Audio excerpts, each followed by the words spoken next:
Eh bien bonsoir, mesdames et messieurs, bienvenue dans cette nouvelle édition, dont voici les principaux titres. Et dynamiser le secteur, la microfinance et sensibiliser le public et les acteurs sur ces enjeux, tel est l'objet des journées de réflexion du ministère de l'Emploi.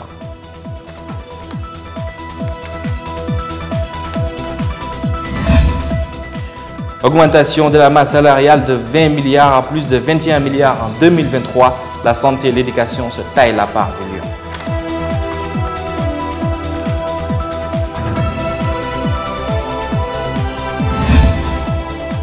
Tchad, Mahama Idriss Déby Itouno a prêté serment comme le président de la transition.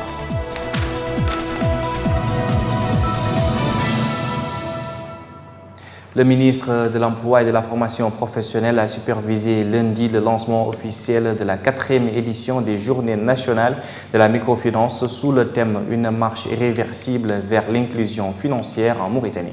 Explication Babacar Nam. Les Journées nationales de la microfinance sont organisées par le ministère de l'Emploi et de la Formation professionnelle en partenariat avec l'Union européenne, le PNUD et l'Association des professionnels de la microfinance. L'objectif de ces journées de réflexion est de parvenir à redynamiser le secteur de la microfinance, définir une approche participative de la promotion du secteur et constituer une vision claire sur le cadre institutionnel, à sensibiliser le public et les acteurs sur les enjeux de la microfinance dans le développement socio-économique de la Mauritanie et son rôle dans le processus de création des richesses, notamment dans un contexte post-Covid-19. Le ministre de l'Emploi et de la Formation professionnelle a déclaré que les journées nationales de la microfinance sont d'une importance capitale pour le ministère de l'Emploi qui a en charge la promotion de la microfinance et les petites entreprises. La promotion de ce secteur s'inscrit au cœur des engagements du gouvernement en matière de lutte contre la pauvreté et constitue un axe fondamental de la stratégie du gouvernement. L'un des participants revient sur les enjeux de cette rencontre. Cette présence est pour nous une preuve éloquente de l'intérêt que vous accordez à cet événement et au-delà à la question de la création d'emplois décents à travers la promotion du secteur de la microfinance, vecteur de l'inclusion financière en Mauritanie, pour reprendre le thème de cette 4e édition. Il ressort que pour lutter efficacement contre la pauvreté, toucher les franges de la population parmi les plus fragiles et permettre un développement socio-économique durable, l'autonomisation financière des populations demeure indispensable. Dans ce cadre, différentes gammes de services doivent être offertes à ces populations qui sont en marge de l'accès aux services bancaires traditionnels. Et ces services couvrent notamment l'épargne, le crédit, l'assurance, etc. Cette rencontre intervient à un moment particulier lié à la pandémie de la Covid-19 avec des impacts négatifs sur le secteur de la microfinance. C'est dans ce cadre que le gouvernement mauritanien n'a épargné aucun effort pour soutenir ce secteur. Le secrétaire général du ministère des Pêches et de l'économie maritime a présidé ce lundi au siège de la commune de Darnaïm une opération de distribution de quantité de poissons frais aux personnes touchées par les récentes pluies dans les wilayas de Nouakchott Nord, de Nouakchott Sud, de l'Adrar et de l'Inchiri. Les quantités distribuées s'élèvent à 28 tonnes 1400 cartons de poissons fournis par le groupe Mohamed Abdallahi ou Abdallahi en appui au soutien public en direction des familles affectées par les récentes pluies. Le vice-président du groupe a indiqué que cette initiative s'inscrit dans le cadre de la politique de solidarité et d'équité qui sous-tend le programme des priorités du président de la République, en particulier dans sa dimension sociale en faveur des familles les plus vulnérables. Comme on l'a annoncé dans les titres, la masse salariale passe un peu plus de 20 milliards d'ouguiya en 2022 à plus de 21 milliards en 2023. C'est l'augmentation des salaires des fonctionnaires qui est pointée du doigt et qui crée un budget qui s'équilibre à plus de 111 milliards d'ouguiya. Et en première ligne des budgétivores de l'État, la santé et l'éducation nationale, une augmentation consécutive, promotion des fonctionnaires et agents de la fonction publique et des recrutements à venir pour combler les secteurs en déficit des médecins, infirmiers et sages-femmes et enseignants. En revanche, il y aura une baisse des dépenses du fonctionnement, c'est-à-dire au moins un ralentissement du train de vie de l'État pour se consacrer aux investissements en nette hausse en 2023 et qui avoisinera plus de 46 milliards d'ouguiya pour booster les secteurs productifs. Cette loi de finances de 2023 s'annonce comme la confirmation du programme prioritaire de Ould-Ghazouani impacté par le Covid-19 et la guerre en Ukraine. Les dépenses liées à l'organisation des élections législatives municipales et régionales de 2023 ne sont pas restes et infimes pour le gouvernement. Les ressources pour protéger le pouvoir d'achat contre la hausse des prix des denrées alimentaires et des carburants.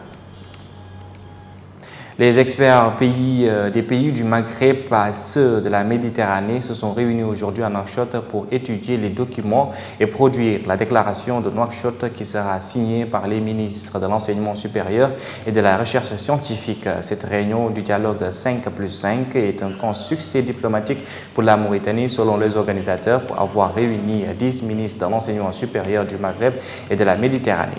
Écoutons à ce propos l'un des experts mauritaniens.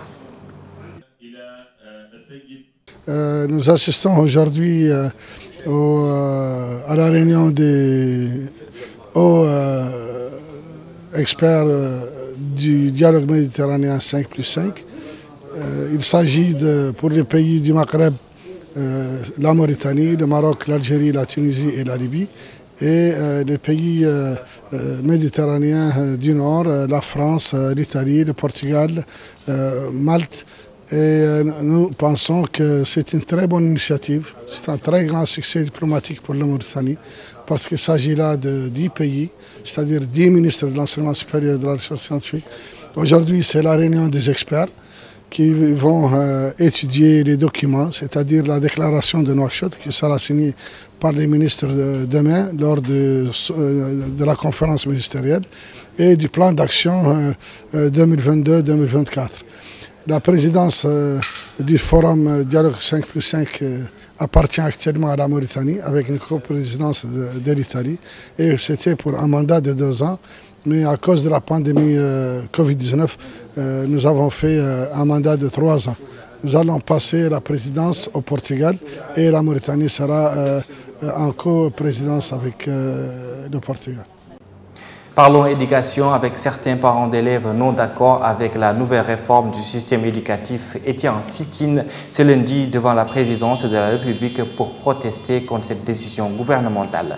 L'une des participants à cette manifestation s'explique au micro de Sahel TV.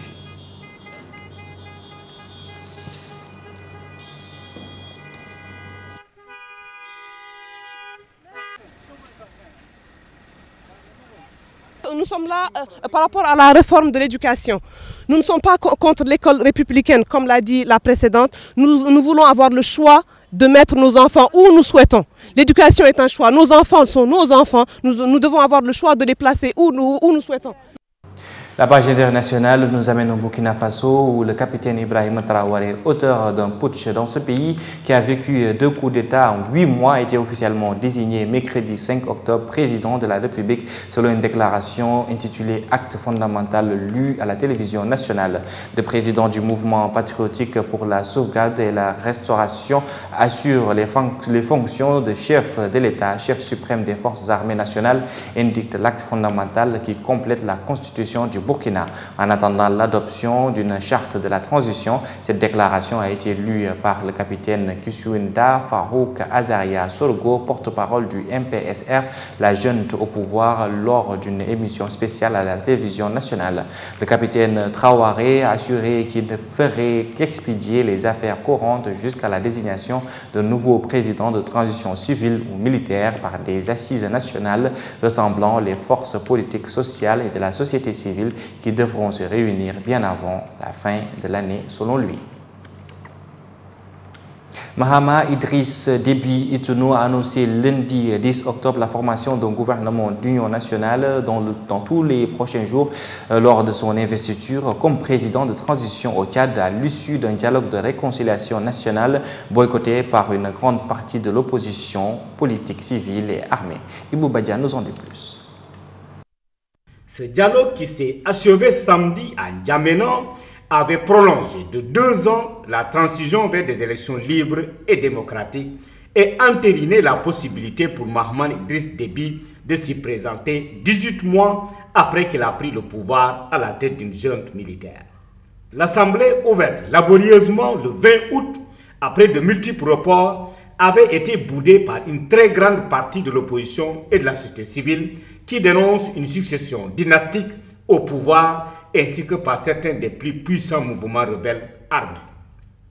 Lors de cette deuxième phase de la transition qui doit conduire au raffermissement de notre démocratie, le futur gouvernement s'emploiera corps et âme pour que la volonté du peuple tchadien ne souffre d'aucune entorse, a déclaré Mahama Déby, ajoutant que des élections seront organisées dans la transparence et la sérénité pour permettre aux Tchadiennes et Tchadiens de mettre un terme à la transition et assurer le retour à l'ordre constitutionnel.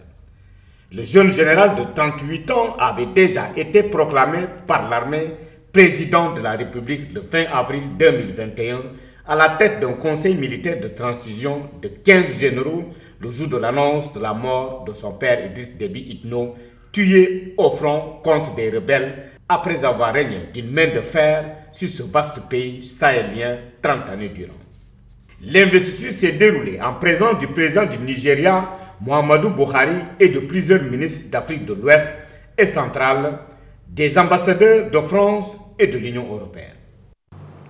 De nombreuses villes ont été bombardées en Ukraine ce lundi. La capitale Kiev étant visée par les premières frappes depuis plus de 3 mois. Au moins 10 personnes ont été tuées et 60 autres blessées. Face à l'offensive russe, le président ukrainien Volodymyr Zelensky réclame la tenue d'une réunion d'urgence du G7 ce mardi 11 octobre, alors que le président russe Vladimir Poutine promet des répliques sévères en cas de nouvelles attaques ukrainiennes contre la Russie. Babacar Nam revient sur les détails. Le chef de la diplomatie américaine, Anthony Blinken, a indiqué s'être entretenu avec son homologue ukrainien pour l'assurer du soutien des États-Unis à l'Ukraine après les horribles frappes du Kremlin ce matin. Nous continuerons à fournir de l'assistance économique, humanitaire et militaire afin que l'Ukraine puisse se défendre, a-t-il encore écrit sur Twitter. L'Allemagne a assuré que la livraison d'un premier système de défense anti-aérien promis de longue date à l'Ukraine et capable de protéger une ville entière était imminente, alors que la Russie mène une campagne de bombardement sur le pays. Qualifiant les frappes russes des dernières heures de méprisables, la ministre allemande des Affaires étrangères a affirmé sur Twitter « Nous faisons tout pour renforcer les défenses aériennes de l'Ukraine ». Les derniers tirs de roquettes sur Kiev et de nombreuses autres villes soulignent clairement l'importance de la livraison rapide de systèmes de défense anti-aérienne à l'Ukraine. En juin, le chancelier allemand avait promis à Kiev la livraison de systèmes Iris-T capables, selon lui, de protéger une grande ville contre les raids aériens. Le système Iris-T a une portée de bouclier de 20 km de hauteur et de 40 km de largeur. Antonio Guterres, le secrétaire général de l'ONU, s'est dit profondément choqué par ces attaques, a indiqué son porte-parole dans un communiqué. Elle constitue une nouvelle escalade inacceptable de la guerre dont les civils paient le prix le plus élevé. Et une nouvelle sportive pour clore cette édition, la finale UFOA de U17 a été remportée par l'équipe du Mali aux dépens de celle du Sénégal au terme d'une série de tirs au but sur le score de 4-2. Dans le temps réglementaire, les deux formations se sont quittées sur un score de parité d'un but partout. C'est d'abord les Sénégalais qui ont ouvert le score en premier mi-temps avant que les Maliens ne reviennent à la marque dans la deuxième période. Les Aiglons du Mali se sont montré très menaçant jusqu'à la fin du temps réglementaire.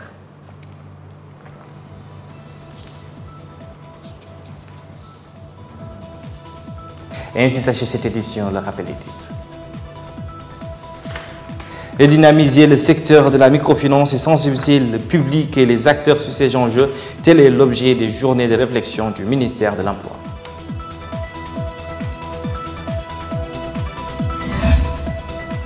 Augmentation de la masse salariale de 20 milliards à plus de 21 milliards en 2023. La santé et l'éducation se taillent la part du lion.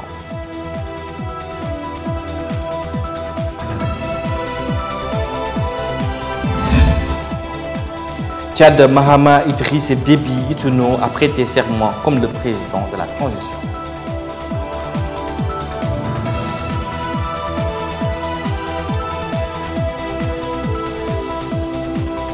Merci d'avoir suivi avec nous cette édition. Je vous donne rendez-vous demain soir. Bonsoir.